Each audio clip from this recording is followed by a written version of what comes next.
The crown princess, ever the playful one, disguised herself as a man and defeated me in the martial arts tournament for the bride. She even solemnly pledged to marry me. Yet afterward, she delayed coming to claim me, turning me into the laughingstock of the entire city. Upon learning her true identity, I demanded answers at the Eastern Palace. She scoffed indifferently. Even as a woman, my bearing and attire should make clear my noble lineage. You, a lowly martial artist, dare dream of marrying into nobility? Have you no sense of your own station? Filled with shame and fury, I fled, only to discover my tea had been poisoned. My martial arts temporarily lost. I was tortured to death. Yet the world remembered only the crown princess consort's grace and beauty, a legend so captivating it charmed even the most alluring beauties of the martial world. Reborn. I returned to the moment after she won the arena, basking in the crowd's adoration, riding high on triumph. I leapt onto the platform, sent her flying with a single kick, shattering her bones as she spat blood. Useless! You can't even withstand one of my moves. Yet you dream of winning my arena? Look at your pathetic level. When I opened my eyes again, I saw Crown Princess Shi Jingzhu locked in combat with a young man on the stage. Her movements were light and graceful, dancing elegantly under his fierce attacks. But those who understood martial arts could easily see she was merely skilled at evasion and dodging. If the fight continued, she would soon be at a disadvantage against the man's steady, methodical techniques. But as Shi Jingzhu turned her back to the stage, her fingertips flickered, sending out several golden sparks. The man was struck by the hidden golden needles. His strength instantly sealed. He collapsed to the ground. Struggling to rise, he shouted angrily at Shi Jingzhu. Secret weapons are forbidden in duels. You dare flout even the most basic martial code, you low-life scum. I refuse to accept this. We'll fight again. Shi Jingzhu's starry eyes, full of graceful charm, rolled upward in a playful glance. She brushed her flowing sleeves and declared haughtily, "Though my martial prowess is formidable, I am no part of your martial world. Why should I abide by your stinking rules? You lost fair and square." A grown man making such excuses, don't you feel ashamed? Besides, you signed a life and death agreement before stepping onto the stage. Even if I struck you down with a single palm strike, it would only prove your martial arts are inferior. What's there to argue about? The crowd around the stage, seemingly just onlookers, now joined in the uproar, egged on by a few ringleaders. That's right. Get off the stage already. Loser! A toad trying to eat swan meat. Simultaneously, they loudly extolled Shi Jingzhu's martial prowess, declaring her the undisputed champion. She deserves a husband worthy of the most beautiful woman in the martial world. But upon closer inspection, one could see that every face among these spectators wore a mischievous, theatrical grin. Only after Rebirth did I realize these hecklers below the stage, including Shi Jingzhu and the contestants he had defeated earlier, were all prearranged by the crown prince. They were actors brought to my stage to entertain her. I had set up this martial arts competition to select a skilled, capable husband, someone who could join me in expanding the Sanyue escort agency, founded by my grandfather.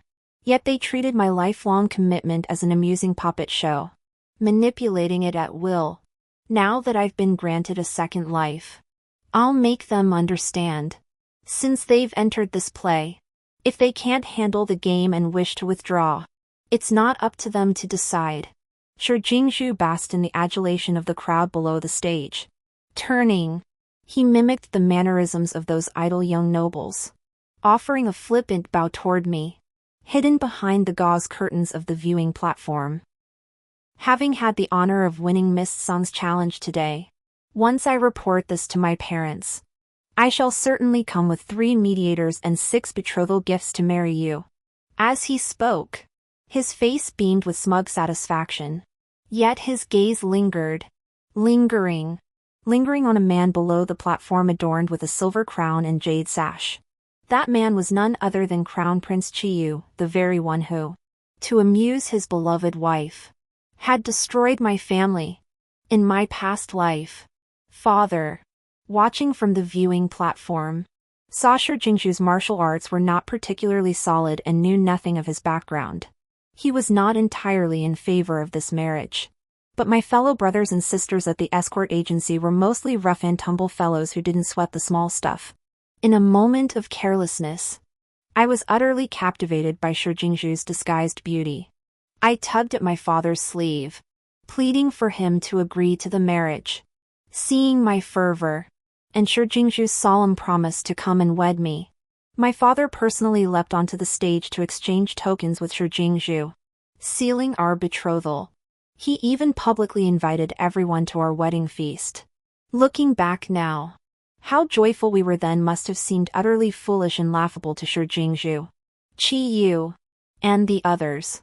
Recalling that humiliating past, rage surged within me, impossible to contain. Gathering my strength, I leapt through the curtain and onto the platform. Shi Jingzhu was still triumphantly waving to the crowd below. I swept past her like a whirlwind, her smug expression unchanged, oblivious to the danger. Only when the crowd below began pointing and whispering did she notice a chill against her chest. Sensing something amiss, looking down, she discovered her front robe had come completely undone. Beneath, a pale pink Mandarin-style belly-bearing undershirt half concealed a patch of snow-white, tender skin, now starkly exposed before the crowd. Compared to the guards Chiyu had stationed below, the majority of the audience were ordinary folk there for the spectacle. Earlier, they'd been stirred up by others to join the jeering. Now, upon witnessing this even greater spectacle, they swayed like wind-blown weeds. Oh my! The Songyue escort agency's golden groom is wearing women's undergarments. Could he be a eunuch? Exactly!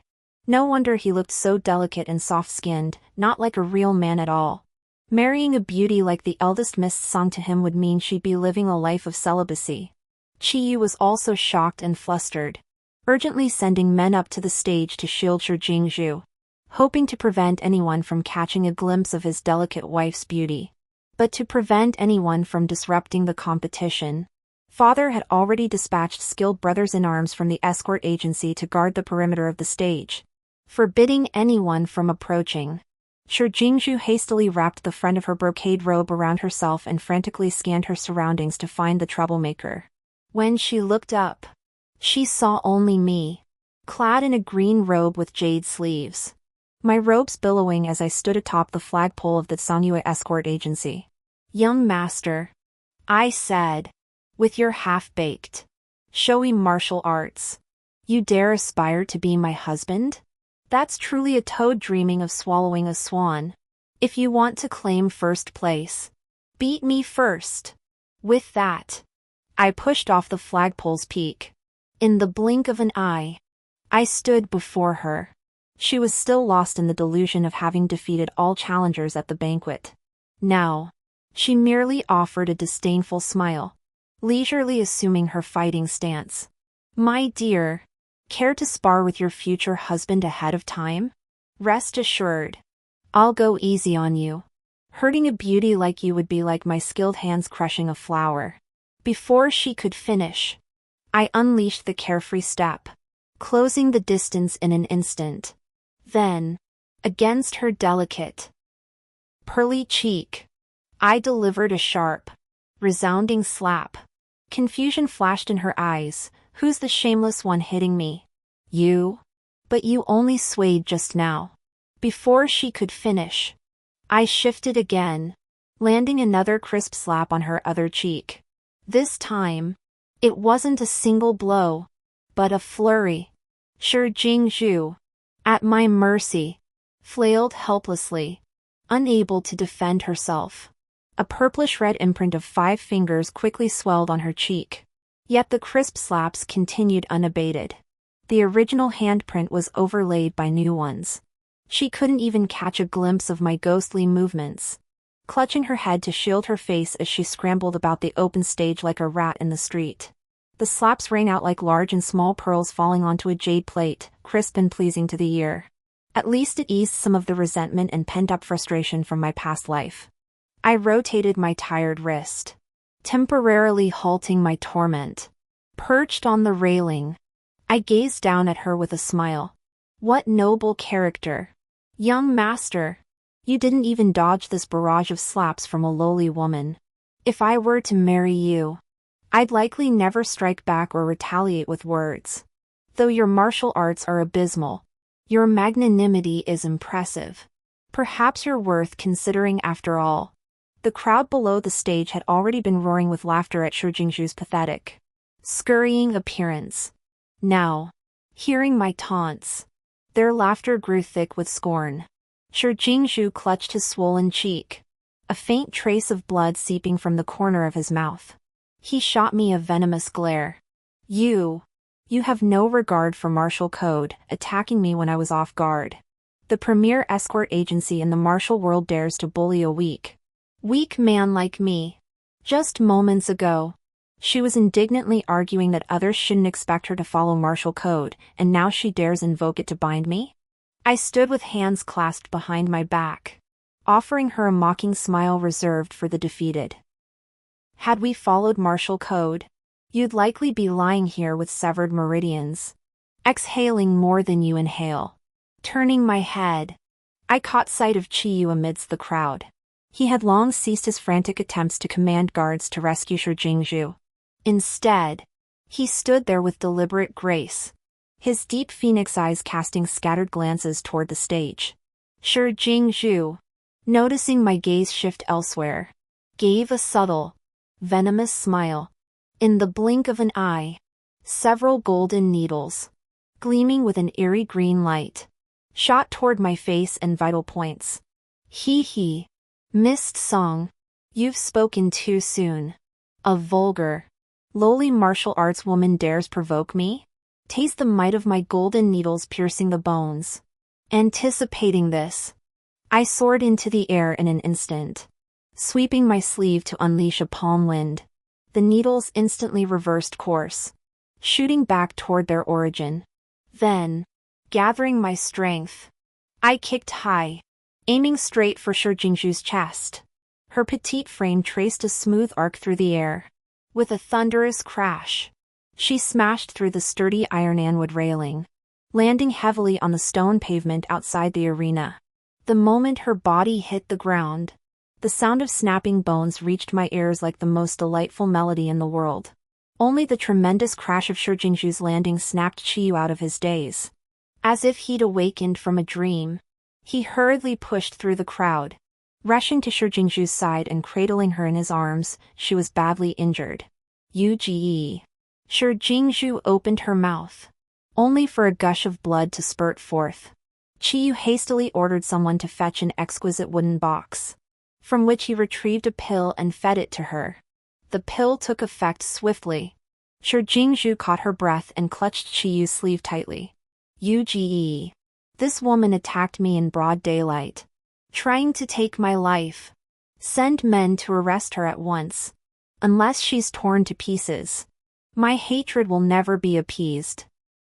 I sat on the railing, idly swinging my legs, twirling the poisoned golden needles she had just shot at me. The needles I had deflected with my palm strike had all struck several guards below the platform. They now lay collapsed on the ground, unconscious. Thus, none of the other guards dared to approach.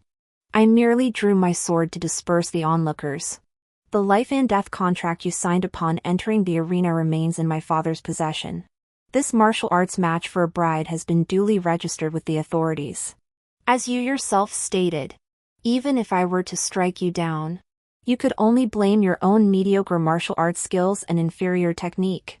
Moreover, you, a woman, dared to challenge my match for a bride, clearly intending to disrupt the proceedings. Even if you were to beat the imperial drum to lodge a complaint, you would have no grounds whatsoever. As a royal daughter-in-law, her private indulgences and frivolity might be tolerated. But if the esteemed crown princess disguised herself as a man to challenge the matchmaking platform, mocking the young ladies there, and this became public knowledge. Even if the old emperor favors the crown prince, he won't tolerate such recklessness from the future empress.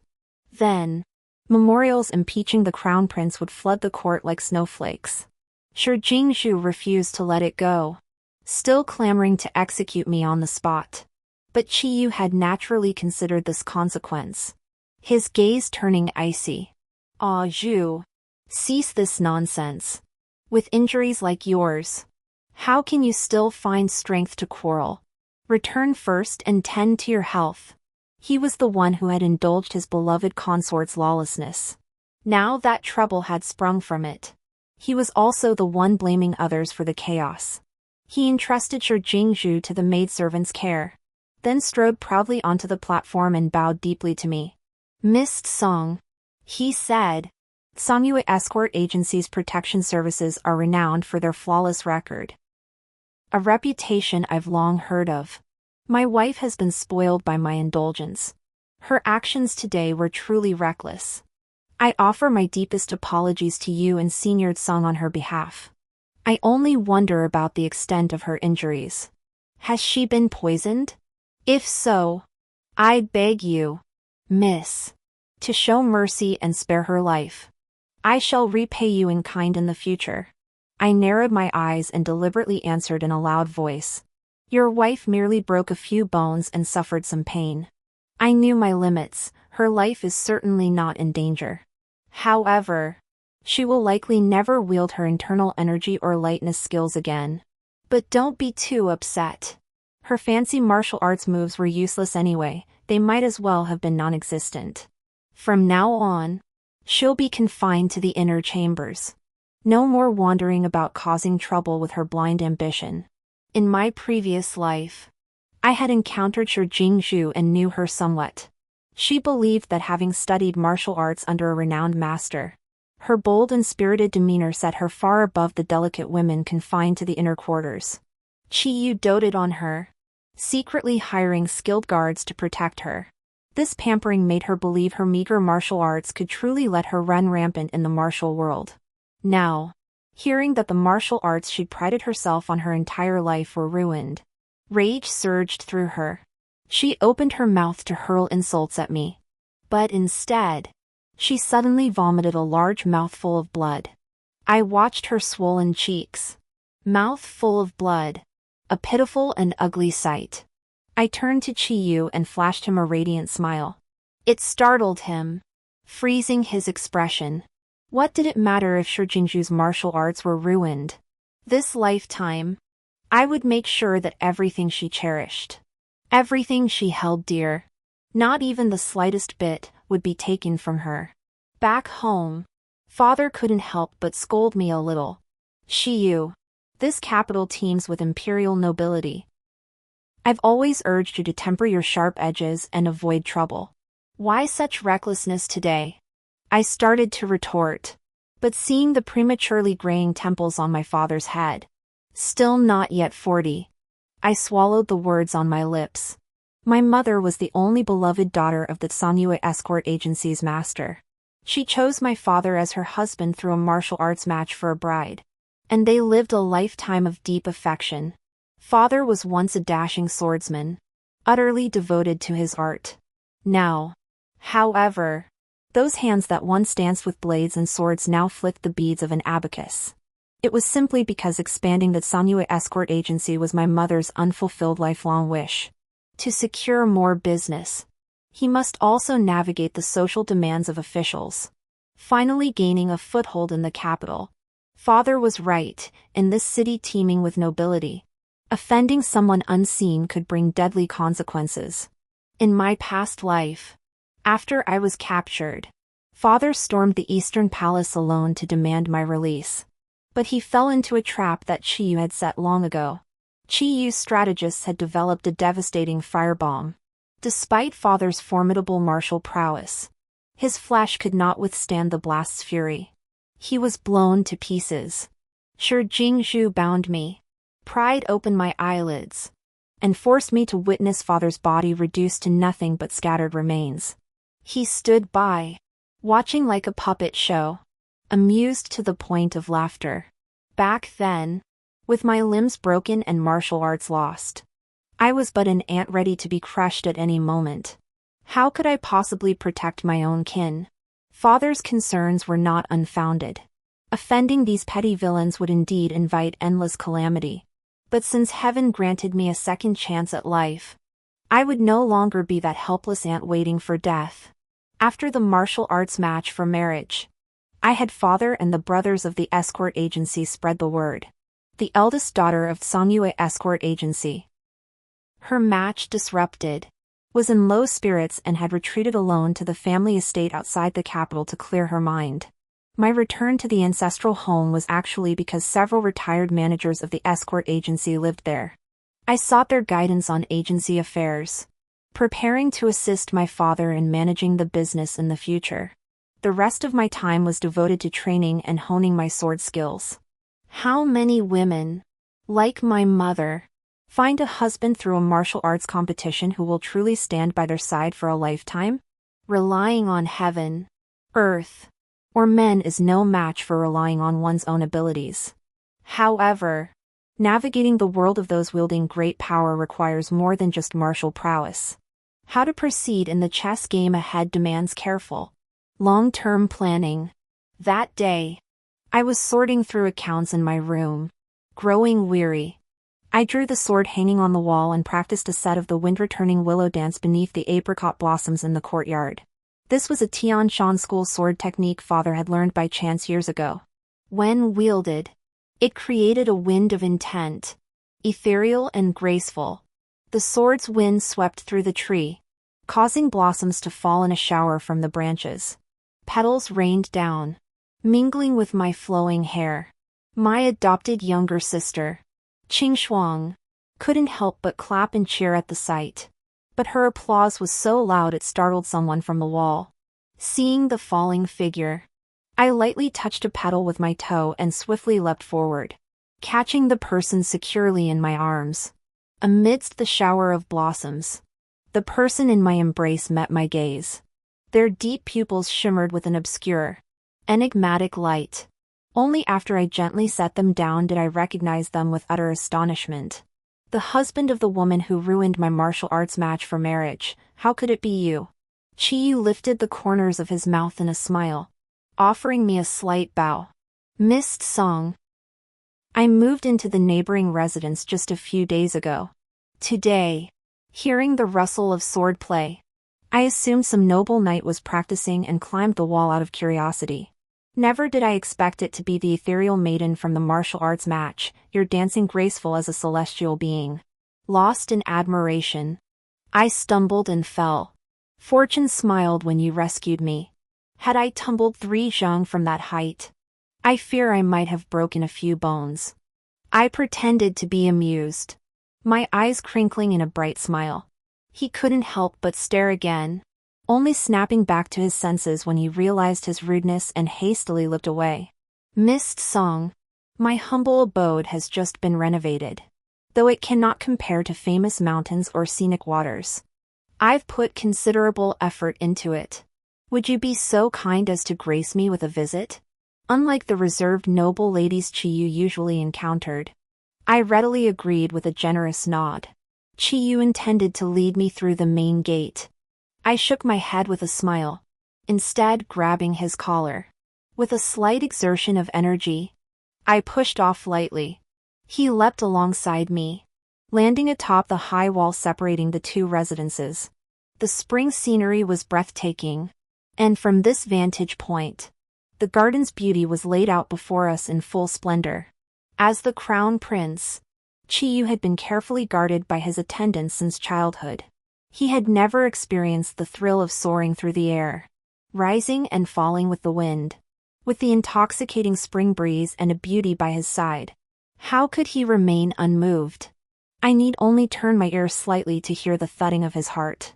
For over a month now, whenever Chiyu came to his country retreat, his first act was to invite me to explore with him.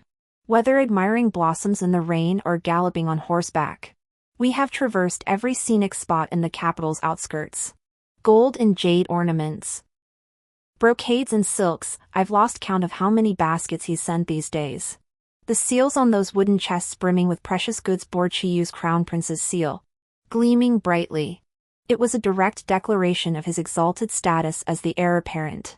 Since then, whenever we were together, Chiyu, relying on his exalted status, would constantly try to seize the opportunity to wrap his arms around my waist or kiss my cheek.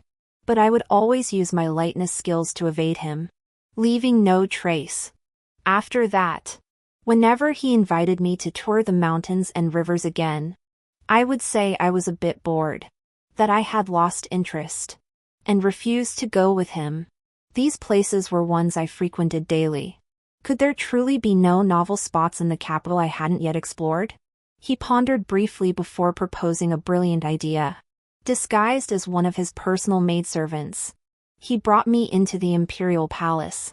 We toured the various halls and pavilions together, even encountering the Empress Dowager and the imperial consorts. It was utterly fascinating. Seeing me laugh heartily, Chiyu naturally felt more confident standing before me. That day, he pressed close behind me, gently lifting a few strands of my hair to his nose and inhaling deeply. Then he stretched out his arms, attempting to pull me into his embrace from behind. But I leapt up, nimbly chasing a songbird flying toward the trees. He lunged forward, his arms catching only air. When he looked up again, I was perched on a branch, swinging my legs and smiling down at him. He seemed both annoyed and embarrassed. "Miss Shiryu, you must know I hold you in high regard. Otherwise, as the crown prince of this nation, I wouldn't make time to meet with you every few days amidst my busy schedule. Yet you repeatedly refuse my advances. Could it be you're toying with me? A woman of the world should be decisive, bold in love and hate. This coy behavior of yours is truly disappointing." Having failed several times, his patience wore thin, revealing his true, haughty nature. His gaze darkened with displeasure. A cold laugh rose in my heart. In his mind, given his exalted status, he had coveted me time and again. I should have cleansed myself, waited gratefully for his favor. Otherwise, I was ungrateful. He was no different from that spoiled, reckless crown princess. Both were scum of the earth. I feigned a slight sigh, feigning a touch of melancholy. "Your Highness, please calm your anger. With your divine presence, your extraordinary grace, and your profound care for me, how could I not be moved?" After this flattery, Chiyu's expression softened slightly. "But your crown princess, she disrupted my martial arts competition for a bride, was severely wounded by me, and had her martial arts crippled. She must hate me to the core. With no noble lineage to my name, possessing only martial arts skills, I fear I'd be useless even within the palace walls. If I were to enter the Eastern Palace, wouldn't the crown princess have me torn to shreds? I hear the crown princess is the beloved daughter of the Red Feather Army's general. Her father holds military power and recently achieved a great victory over the Western Liang Kingdom. Surely the crown prince wouldn't dare offend him over me? She still intends to reopen the matchmaking tournament next month. Seeking a like-minded husband, I wish to roam the martial world freely thereafter, sparing myself from perishing by the treacherous hands within the inner quarters. I pray your highness will understand." Chiyu gritted his molars, his eyes flashing with resentment. Humph. I wondered what this was about. As the crown prince of this realm, what military power or authority do I lack? It all comes from the imperial family. If I take a beauty as my consort, why should I fear him? Though Aju is a bit spoiled, there's no need to think so badly of her. What use would she have for your mere life? As for your background, though it may be humble, did not the beloved consort Ling, favored by the emperor, also come from the martial world? With a man's favor, you'll have dignity and honor, no one will dare touch you. Rest assured, before you enter the palace, I'll have Azu come apologize to you personally. You two sisters should use this chance to clear up the misunderstanding. From now on, you must get along well. Don't let my inner court be unsettled. Understand? I shrugged, neither confirming nor denying. Chiyu took it as tacit agreement. I've heard that General Shur of the Crimson Feather Army, with his great achievements and influence, has long been dissatisfied with the Crown Prince's dissolute behavior. Yet he cannot bear to see his only beloved daughter remain deeply devoted to the Crown Prince. I'll be damned if I don't see how Chiyu, with his grand boasts, will manage to clean up the mess if he truly angers his beloved consort and father-in-law. Several days later, when Crown Princess Shi Jingzhu arrived, I was directing Qing Shuang and the escort agency men in unloading a shipment. A large procession surged into my courtyard in an instant. Shi Jingzhu's injuries had healed, though she still moved with some weakness. Her complexion not as healthy and rosy as before. Moreover, despite meticulous makeup, the faint redness and swelling around her eyes remained impossible to conceal. Evidently, the news of Chiyu's intention to take me as his concubine had dealt her a significant blow. Her puffy peach-shaped eyes scrutinized the goods I was moving into the inner chambers, a barely perceptible smile playing at the corners of her mouth. Only when I spoke to ask her purpose did she snap back to attention, her voice sharp. Song Shiyu, I come on the Crown Prince's orders to escort you back to the Eastern Palace. Pack your things and follow me at once. Though her tone dripped with utter loathing for me, the fear beneath it was impossible to conceal. Several burly guards surrounded her, some clearly masters with deep, powerful auras.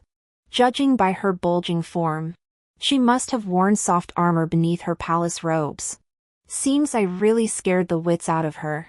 Take me back to the Eastern Palace? I never heard Chiyu mention this. What for? Don't play dumb. Don't think I don't know, you've been consorting with the Crown Prince for days on end. If you don't return soon, you'll likely be carrying his child. I frowned, feeling profound disgust. What nonsense are you spouting? Do you want me to rip your tongue out and pickle it as a side dish? Shi Jingzhu ducked behind her guards. Yet her words grew increasingly vile. Humph. What's with the high and mighty act? A lowly woman like you, the Crown Prince treated you like a cat or dog, played with you for a couple days, and at most kept you as a mistress. But who knew you'd use some fox-like sorcery to make him beg me personally to bring you back to the palace? Even demanding you be made a concubine? It's utterly improper. If not for the Crown Prince's desperate pleas, do you think I'd grant you such immense favor? Enough. Don't bother packing anything. Your daily provisions could never match the standards of the Eastern Palace. Taking them along would only mean throwing them out to be given to beggars. Just come with me. Once we're back at the mansion, I'll be sure to teach you a thing or two about proper etiquette. Oh, one more thing before we go. I've brought the skill transfer pill today. Since you insist on entering the Eastern Palace, I'll be magnanimous and grant your wish.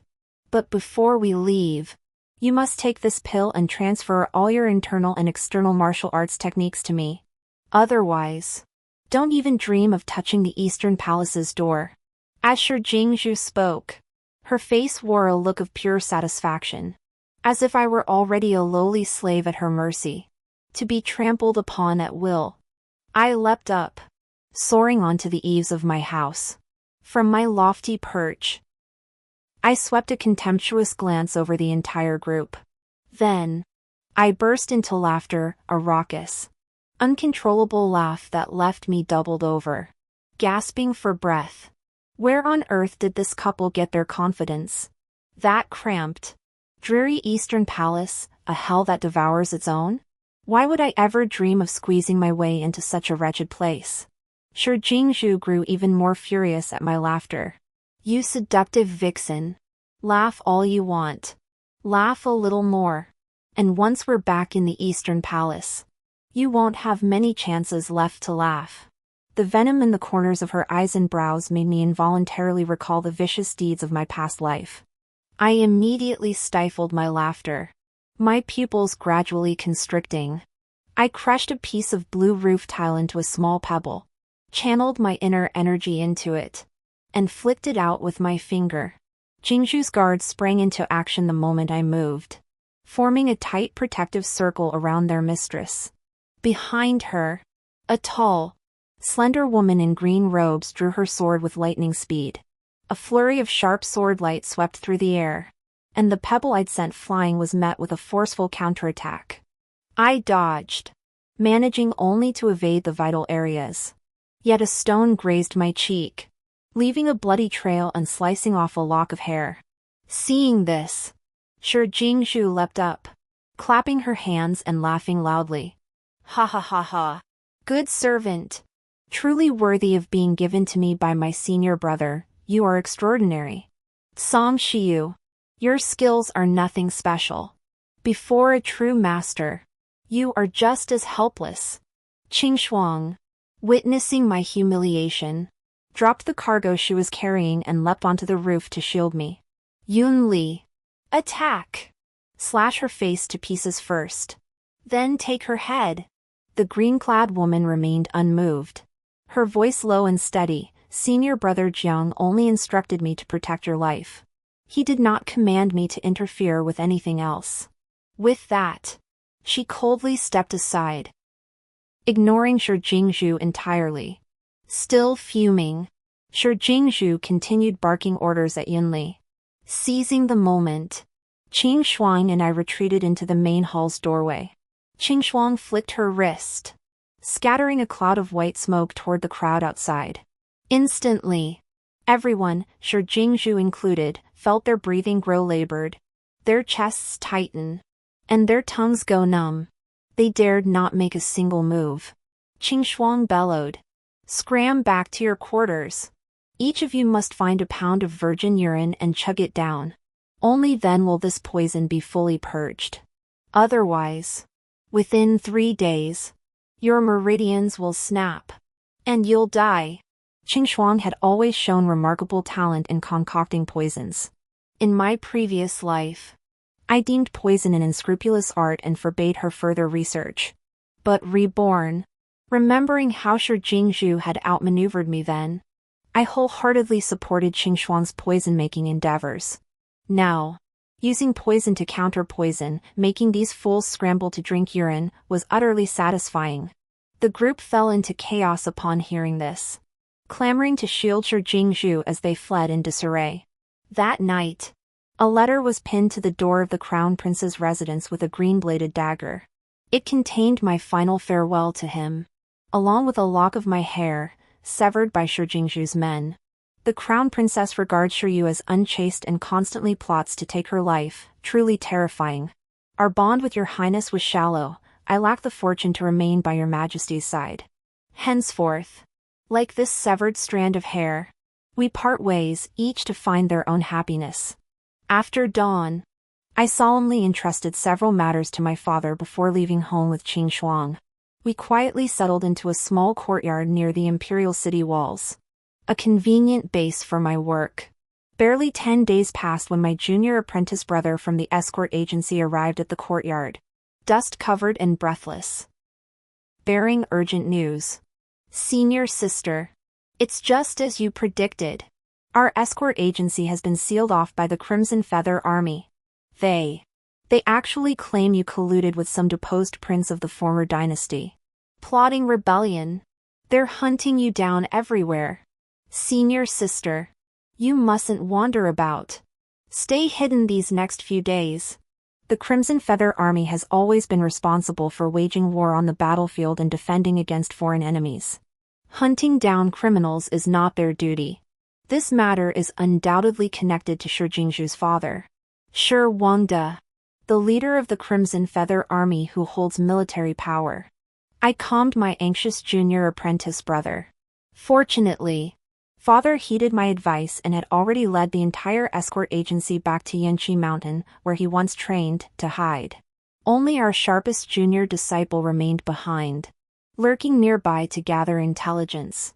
When General led his men to arrest us, both the escort agency and the old estate outside the capital were deserted.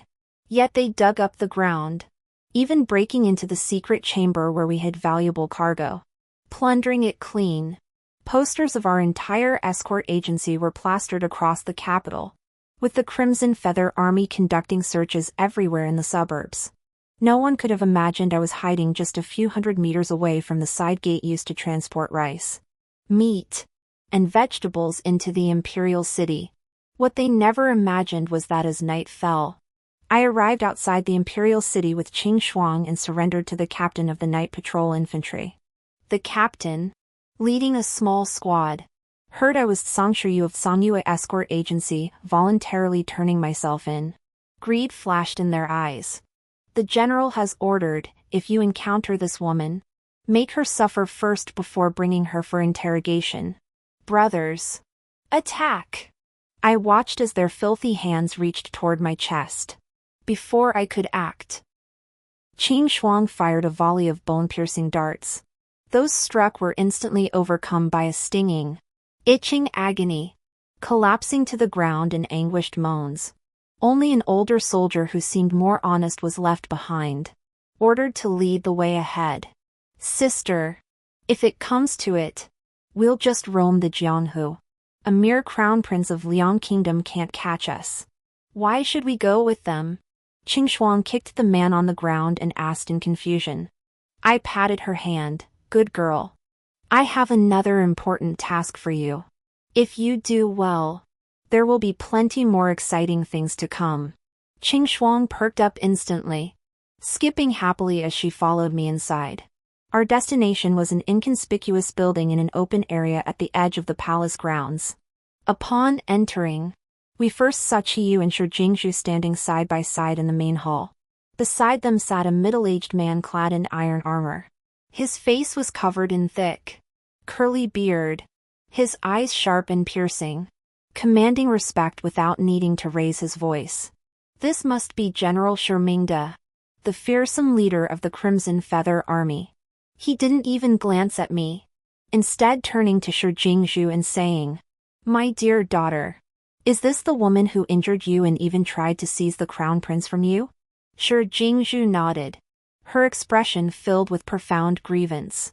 You, my child, are usually as docile as a little rabbit. No wonder people take advantage of you. How many times has your father taught you? When dealing with subordinates, you must never be overly kind-hearted or soft-handed. Today, your father will teach you what thunderous measures must be taken against villains. This Shi Jingzhu was despicable and vicious, treating human life as worthless straw, yet in her father's eyes, she remained a helpless little white rabbit, evidence of how much blood this family had stained their hands. Shi Mingde turned back, slamming his palm onto the small wooden table beside him. The solid wood instantly cracked open several fissures. Song Shiyu, the Songyue escort agency colluded with the deposed prince of the former dynasty, using the guise of transporting goods to smuggle military supplies for his rebellion. Such a grave crime deserves the execution of 9 generations. I raised an eyebrow. Is General Shi's judgment of military affairs usually so arbitrary? Without a shred of evidence, you casually demand the execution of my entire clan?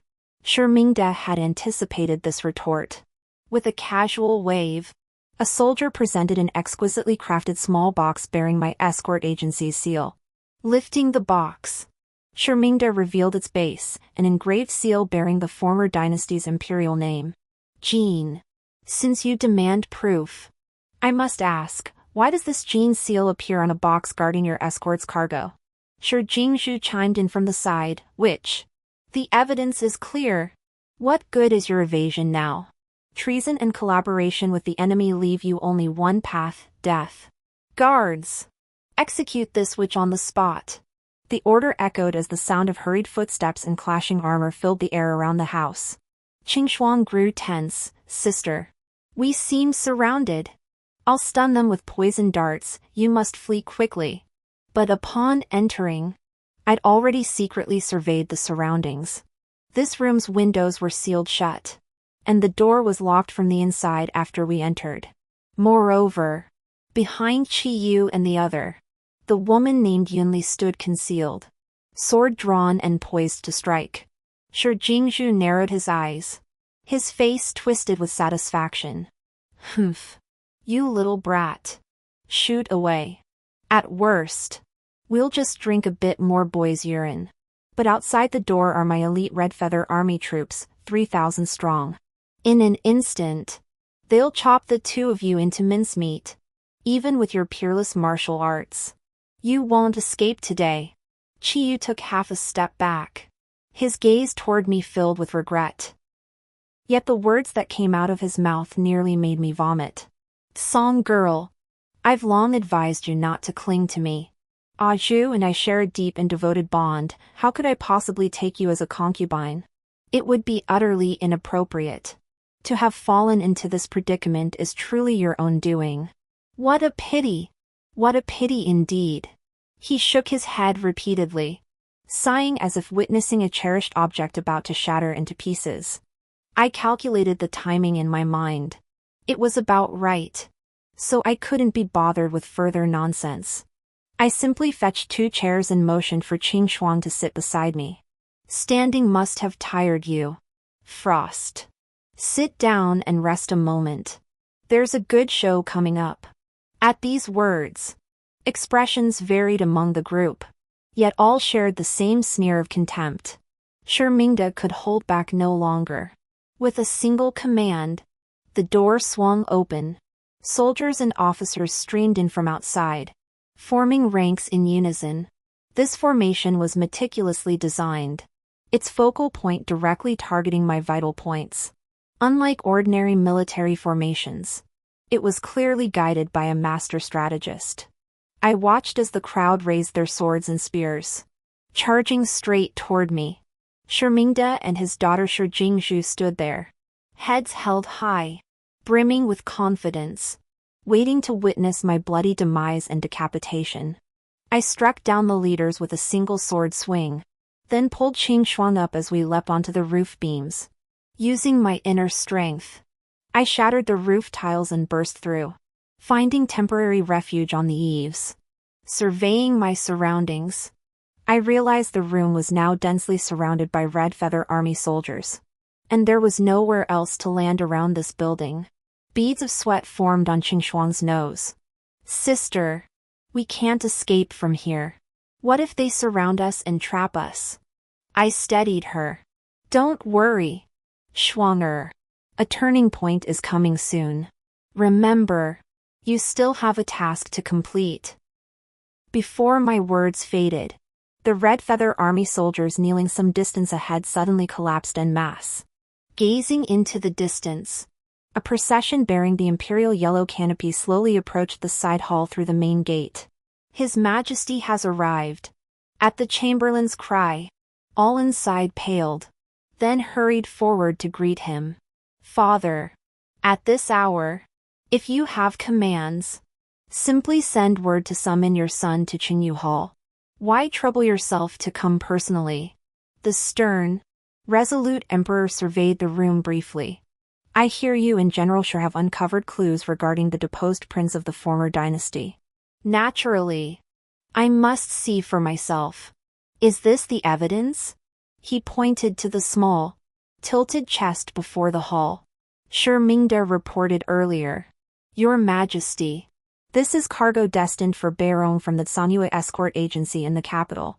It is rumored to contain a treasure map of Beirong's dragon vein.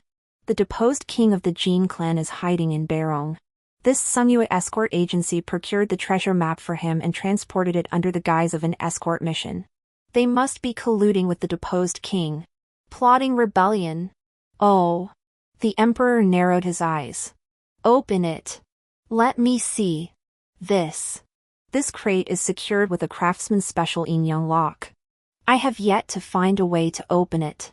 General Shi, if it cannot be opened, how can you be certain this crate contains the coveted treasure map of Beirong Mountain? I leapt down from the roof and demanded loudly. With that, I stepped forward and channeled my inner energy to activate the yin-yang lock. With several clicks of the mechanism, the chest swung open. I then presented it to the eunuch standing beside the emperor. Inside was no treasure map, but stacks of letters. The emperor's expression showed little surprise. With a cold face, he ordered the eunuch to read the contents aloud. These letters were secret communications between the crown prince and Sharmingda's deputy commander. The letters revealed that the crown prince had ordered the deputy commander to collude with foreign enemies and falsely report military intelligence to Sharmingda. The goal was to cause Sharmingda to suffer defeat in battle, thereby stripping him of his military authority. Thus, the crown prince would no longer need to fear his father-in-law's influence, while the deputy commanders could seize sole control of the military. The letters further revealed that Sharmingda had fallen into a trap set by the deputy commanders and the enemy nation. The so-called Great Victory over Shiliang had actually cost 50,000 troops, yet only eliminated one elite enemy unit of 8,000 soldiers. The claim of a great victory was grossly exaggerated, amounting to falsification of military achievements. Enraged by this, the emperor immediately issued an imperial decree, the deputy commander of the Crimson Feather Army, for delaying military operations and colluding with foreign enemies, causing heavy losses to the army, was sentenced to death by dismemberment. Sharmingda, for fabricating military achievements and failing to properly vet his subordinates, was stripped of his position as commander of the Crimson Feather Army and demoted to garrison commander of Suizhou. As for the crown prince, whom he had raised with his own hands and poured countless efforts into, he was stripped of his title, demoted to commoner status, and immediately confined within the imperial clan house. He was forbidden to leave without imperial decree for all eternity. Just moments ago, this entire room had been jubilantly plotting how to crush me, this insignificant insect. In the blink of an eye, the situation had turned on its head, and every one of them had become a criminal. The crown prince and Sharmingda each clung to one of the old emperor's legs, weeping and pleading for mercy. The crown princess lay prostrate on the floor, declaring she carried royal blood within her womb. Hoping to stir the emperor's compassion, each sought to defuse the immediate crisis, hoping to scheme later. After all, one was his beloved biological son, the other a trusted general who had shared life and death with him. The old emperor seemed moved, his expression hinting at leniency. But just as chaos erupted within, a thunderous crash shook the room, earth trembling violently. Glazed roof tiles, mixed with mud and dust, rained down with a clatter. The guards, horrified, rushed to shield the emperor. The building seemed on the verge of collapse. Panicked, the group scrambled to protect the emperor as they fled outside. Looking up, they saw towering flames erupting from the southwest corner of the eastern palace. The emperor roared with fury, ordering immediate investigation into the cause. Hidden in the shadows of the crowd, I clenched my fists. Only when I spotted Qing Shuang sneaking back among the rushing crowd did a faint smile curve my lips. It seemed the task I'd entrusted to Qing Shuang had been executed flawlessly.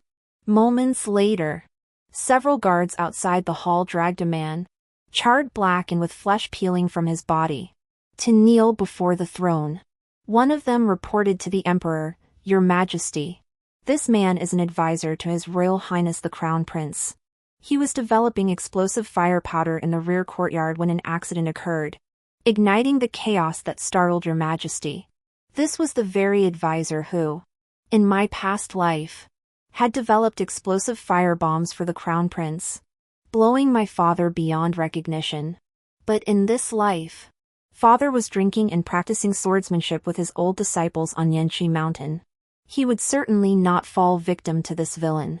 As for what fate awaited this man, that was far from certain." Just then, another young eunuch hurried in to report to the emperor, "Your Majesty, the explosion collapsed several palace halls. The Empress Dowager and the other consorts are unharmed. But what? But Consort Ling, who was praying for the Empress Dowager's well-being at the Imperial Ancestral Temple, was struck by a falling beam and has passed away." The emperor had always cherished Consort Ling. Upon hearing this calamity, he froze, his body swaying slightly as if about to collapse.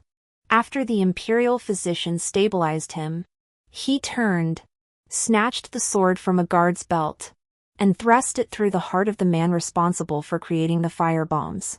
Then, he hacked at the charred corpse repeatedly, venting his fury. I recall before my death in my previous life, Shi Jingzhu told me this man had been recommended by the crown prince to enter officialdom, riding high on success. Now meeting such a tragic end, he truly got what he deserved. Yet he was but a minor pawn in this grand scheme. The two true masterminds now knelt on the ground in utter terror, humbly prostrating themselves with repeated bows. Especially when they followed the emperor to the imperial ancestral temple, where collapsed buildings had been engulfed by flames ignited by candles, and witnessed the old emperor's heartbroken expression. Qi Yu's face had turned ashen, his legs trembling violently. He could no longer utter a word of plea for mercy. Facing the raging inferno, the old emperor finally lost his breath and fainted, escorted back to the palace by guards and imperial physicians. Imperial guards stepped forward to escort Qi Yu to the imperial clan court for confinement. He lay prostrate on the ground, utterly despondent, allowing them to drag him away. Shermingda lifted his precious daughter to her feet and spat viciously at Qi Yu, who lay on the ground like a defeated dog. You traitorous scum! You are unworthy to be my son-in-law. With that, he turned to lead the bewildered Shi Jingzhu away. I spoke up to interject. In the past, when princes were confined, their entire families were detained together. Why should the crown prince and his consort only share in fortune, but not in adversity? The crown prince's consort carries royal blood.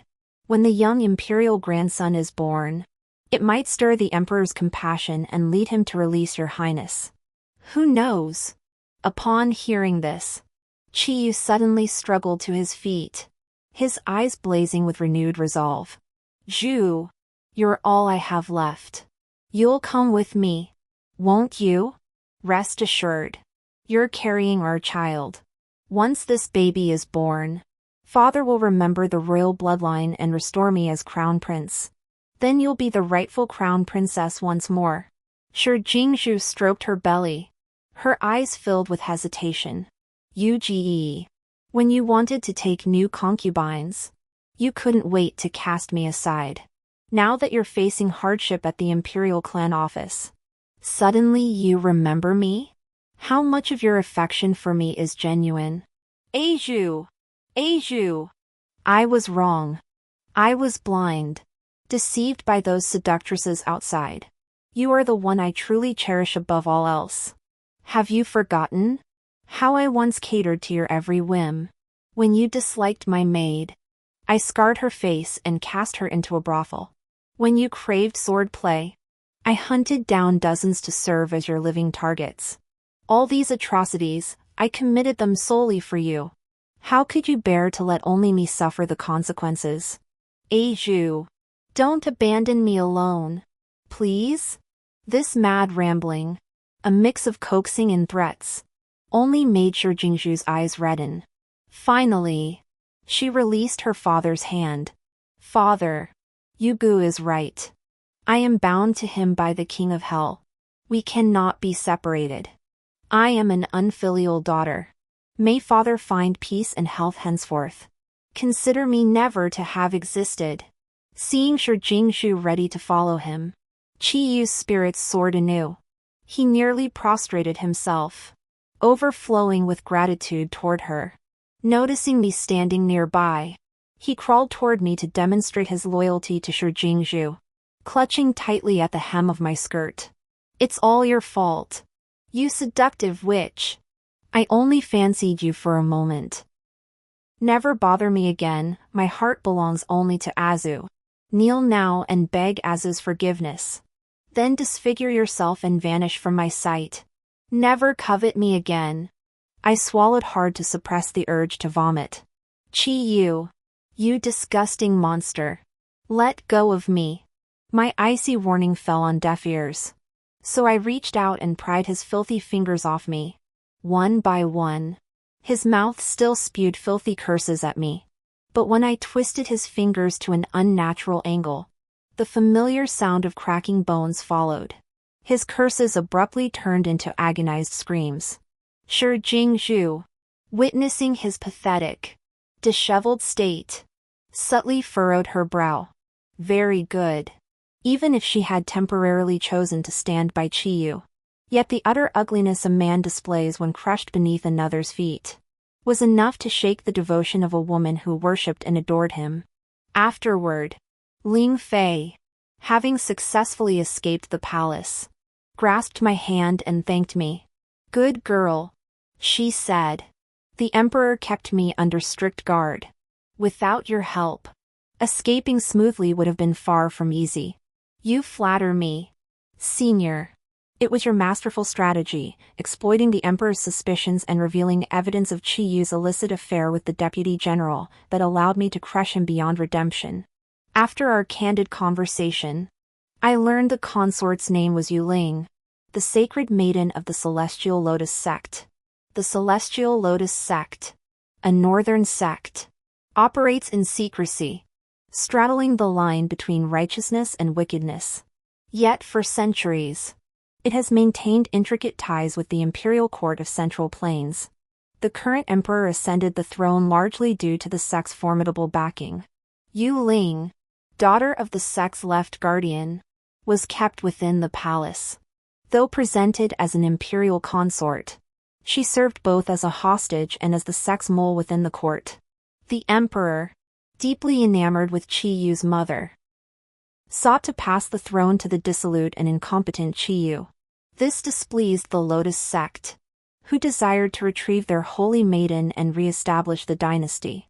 Naturally unwilling to relinquish his empire, the emperor forcibly confined Yuling within the palace, severing ties with the Lotus sect. I seized the chance when Qi brought me to the palace for a tour to make contact with this holy maiden. Later, I used the vegetable and fruit deliveries to the imperial palace as a cover for our secret communications. Ultimately, we successfully orchestrated this grand scheme, each achieving our goals before quietly stepping back. According to the Tianlian sect's rules, the holy maiden is forbidden from learning martial arts. I grew concerned. We were still within Liang territory, and the long journey back to the northern frontier would be perilous for Senior Yu. Perhaps I should escort you home. Yu Ling waved her hand dismissively, offering a faint smile.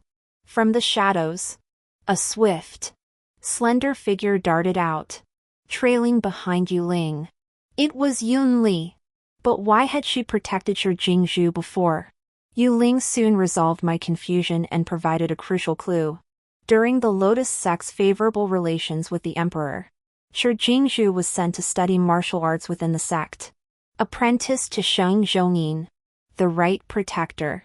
She showed little dedication to her training but spent every waking moment with Shang Zhongyin's senior disciple, Jiang Xingyuan. They were inseparable, appearing like a deeply affectionate couple. Yet Shi Jingzhu, being a noblewoman of high birth, ultimately chose the crown prince, who held a lofty position in the court. This left Jiang Xingyuan deeply resentful. From then on, he preyed upon the daughters of officials, deceiving and manipulating them into eloping before selling them into brothels and pleasure houses. Not long ago, Shi Jingzhu sought Jiang Xingyuan's help, claiming she was being mistreated. He then dispatched Yunli to serve as her personal bodyguard. Jiang Xingyuan's unscrupulous conduct had already led to his expulsion from the Celestial Lotus sect by the right guardian. Yunli, naturally, was no longer bound to serve him. Soon after, news spread through the palace. The emperor, moved by the royal blood within Shi Jingzhu's womb, had released the couple from the imperial ancestral house and confined them to a mansion within the capital. Rumors swirled throughout the capital that Qi would soon regain his position as crown prince by leveraging the child growing within Shi Jingzhu. This particular night, shrouded in darkness and howling winds, proved ideal for taking a life. Riding the wind, I swiftly reached the courtyard where the two were confined, where once crowds of attendants had swarmed around the former crown prince. Now only a handful remained, the scene bleak and desolate. Shi Jingzhu heard movement outside her window and eagerly pushed it open, whispering, "Senior brother? Is that you?" Qiyu had already fallen asleep. But when she focused her gaze and realized it was me, she shuddered involuntarily. How? How could it be you? Why shouldn't it be me? Were you waiting for someone else? You're not welcome here. Stop bothering Uge. I'm not here for him. I'm here for you. For me? Yes. Tonight. I've come to take your life. My sword shot from its scabbard, striking straight for Shi Jingzhu's face. The blade was inches from her brow. But then, clang! A short dagger struck my sword, sending it flying from my grasp. My palm went numb instantly, the recoil sending me tumbling to the ground. Shi Jingzhu's earlier terror instantly transformed into a smug, triumphant smile. Song Shiyu, you think you can kill me? You'd better ask my senior brother first. Having hated Shi Jingzhu with every fiber of my being across 2 lifetimes, I could not endure this. I sprang back to my feet and swung my sword at her once more. But then, a man clad in white leapt down from the roof, thrusting his sword toward my side. After a few exchanges, he managed to stab me in the side. I plummeted from the air, blood gushing instantly, staining my robes crimson. Shi Jingzhu clapped excitedly, laughing. Senior brother, you're so formidable. You've beaten this worthless woman to a pulp in just a few moves. The man hurried to Shi Jingzhu's side. Sure. Are you hurt? Let me see. As he spoke, he began examining every part of Shi Jingzhu's body beneath her robes, her slightly rounded abdomen already visible. Qiyu, startled awake, hurried over to Shi Jingzhu's side, casting a sidelong glance at Jiang Xingyuan, who was getting too handsy.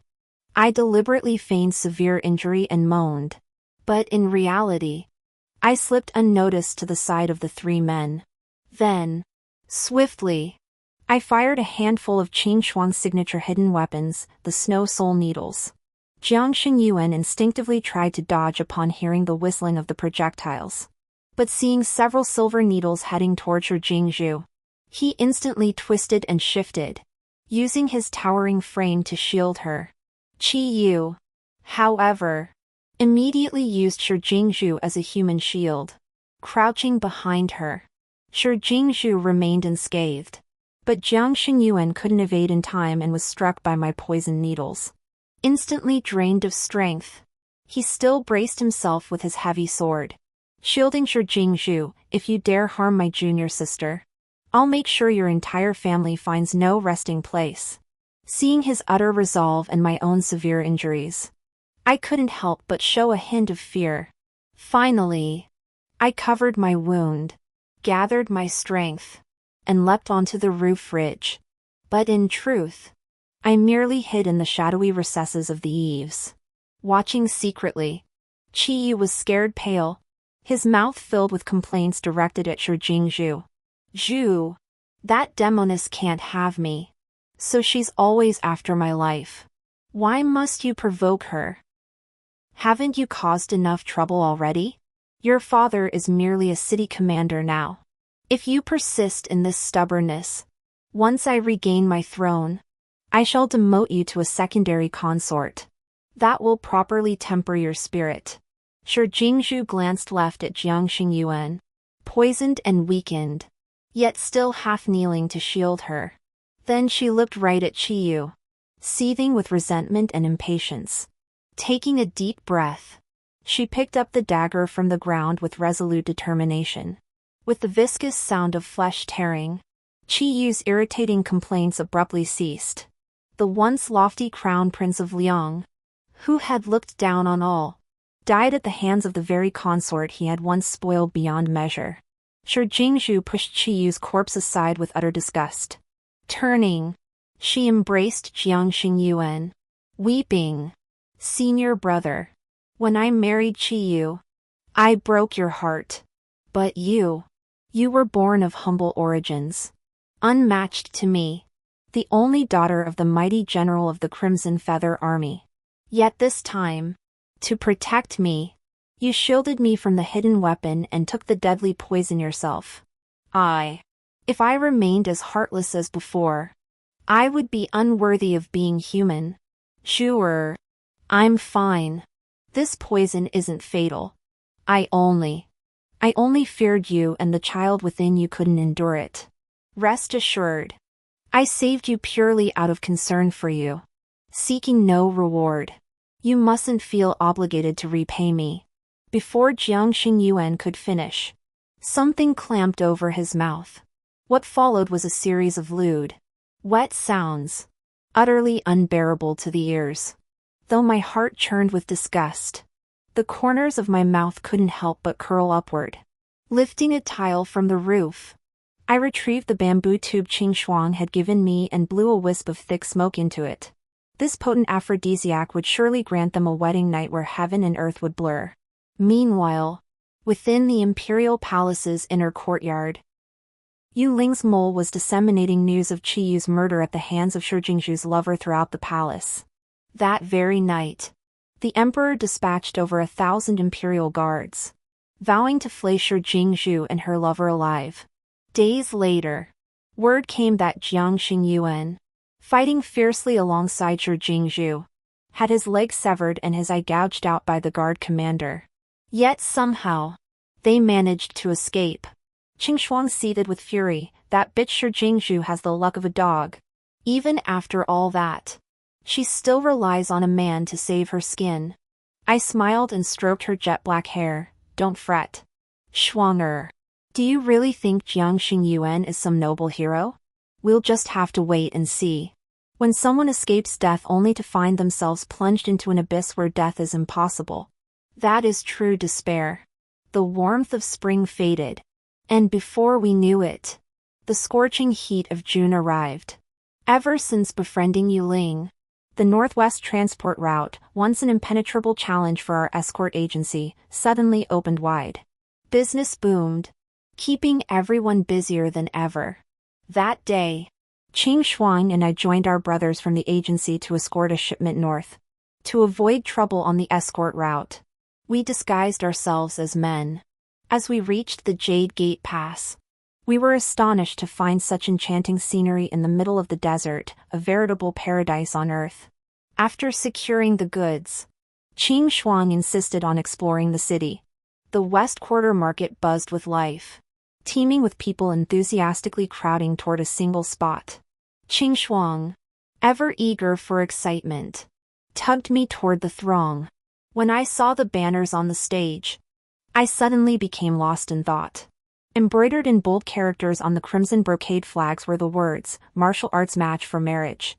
Yet standing on the stage were 6 or 7 women clad in sheer, delicate robes, displaying their graceful figures with alluring, almost seductive grace.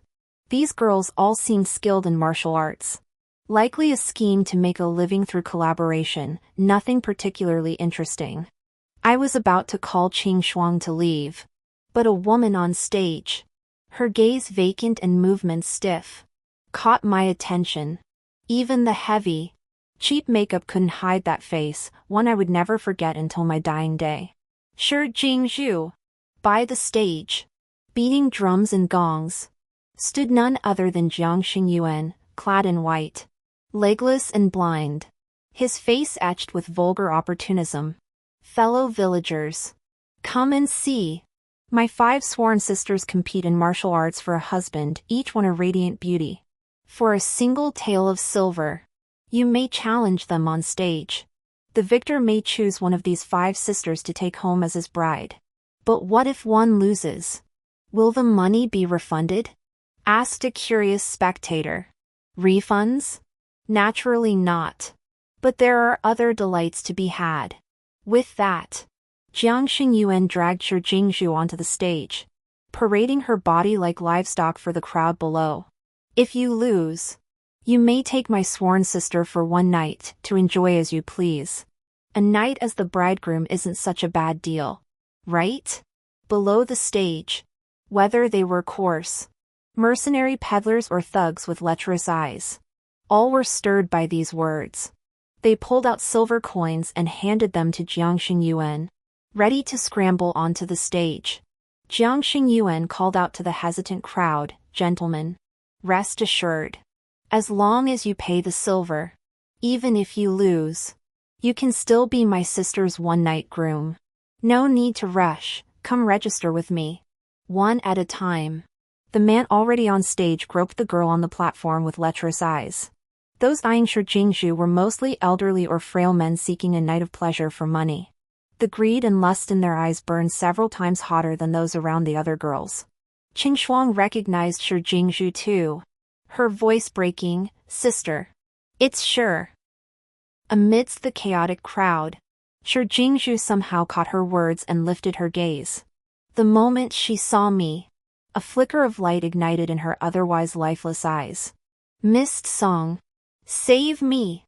She pushed aside the stinking men crowding her and shouted at me. Beside the stage, the burly enforcer Jiang Xingyuan had arranged glared at me menacingly. "What's this? Young man? You two know each other?" Another martial arts match for marriage, yet this time, with the passage of time and changing circumstances, those who once humiliated me finally tasted the bitter fruit of their own deeds. I smoothed the fake beard at my mouth and shrugged at the guards. "Don't know her." Mistaken identity. After those words, Shi Jingzhu's eyes reverted to their lifeless, stagnant state. As Qing Shuang and I pushed through the crowd, the sun was setting. The crimson orb reflected on the rippling surface of the oasis lake was breathtakingly beautiful. So many more wonders of this world awaited my exploration. But Shi Jingzhu, once the unrivaled pride of heaven, in the hellish remainder of her life, would likely never see them again. The end.